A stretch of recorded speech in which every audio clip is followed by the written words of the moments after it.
In this video, we're going to take a look at setting up Amazon Bedrock. So we'll go to the top here and type in Bedrock. Bedrock is a way to build out generative AI applications where you don't necessarily have to work with it programmatically initially, but they do have an API. Amazon Bedrock is a model as a service, meaning that they make multiple models available to you so that you can utilize them in a serverless way or to provision the compute that you need to run them. Depending on what region you are, you might have different models available. And I think that if I go to a region that I've not been in, you might have to request model access. So I'm just switching to one like Frankfurt that I'm not normally in. I'm gonna go ahead and hit get started. And what I want to know is like, do I have any model access? So right away it says, to use Bedrock, you must provide access to the models. I already have done this in US East 1 and CA Central 1. That's why I'm in a random region, but if you can just go to US East 1. You don't have to do this in Frankfurt. I don't recommend doing that there anyway. But what you do is you go to here, and you would then have to enable models. And so you can edit that here, but see, it says, enable all models or specific models. So you checkbox them on. So here, I'm just going to go ahead and checkbox a few here. But honestly, I would just enable all of them because we're going to be jumping through all of them. So, you can go here and just also select all of them as well. And it's pretty much very quickly how fast that access will get granted. So you'll see that I have it. I'm not sure if there's any that we're waiting on, but there are some that you may have to wait on.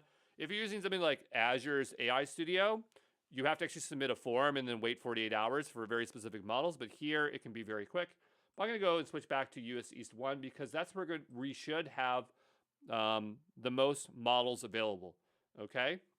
So now that I have models enabled, if we wanted to simply start working with one, we go over to chat here and we can select a model. Now understand that all models have different costs, so you have to be very careful what you launch up.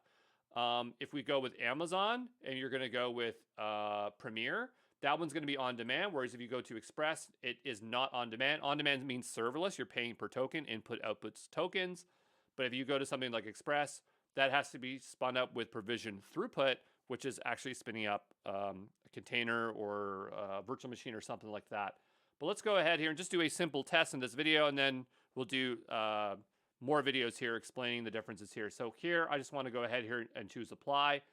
And the reason I'm choosing Titan Text G1 Premier is that I believe that it might have free usage, but also if you do have AWS credits, it will work against this one. If you use a model that is third party, like let's say Cohere or Anthropic, you are going to pay money for those. So if you do not want to have any costs, do not use anything other than Titan Text G1 Premier.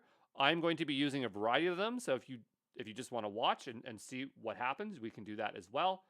But let's go ahead and just type something here. We'll say, hello, how are you doing?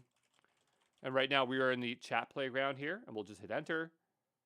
It says, I'm doing great. So that sounds good. If you scroll down below here, we can see some information like input tokens and output tokens. These are very important because they help us track our spend. And we can have some other metrics here, like how long did it take? And then if we go here, we might have other things that we might care about. On the right-hand side, we have some options like temperature and top P. This changes the level of randomness that your model will produce. Generally, 0505 is pretty good. So I will leave it here, to be honest, as kind of my default setting. But this changes, if we go here, maybe it'll explain it to us, but it will change based on how random it will be and like how much of the knowledge that it has baked into it, how much it will utilize. Okay, so I do a better explanation of this when I'm doing my Azure course. I don't know why I'm so tongue-tied here, but the idea is that if you go 1-to-1, you might get total gibberish. So say hello, right, and we'll see what it produces. And that looks okay. If we go down to 0 and we say hello, we'll see what we get. Hello.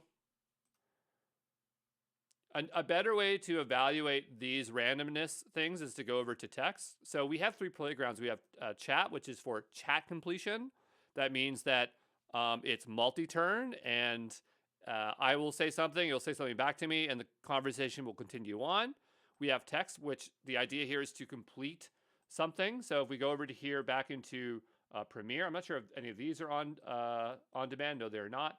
So if we click this here, we might want this to complete a sentence. So my favorite type of food is, and then if we do this and we run this,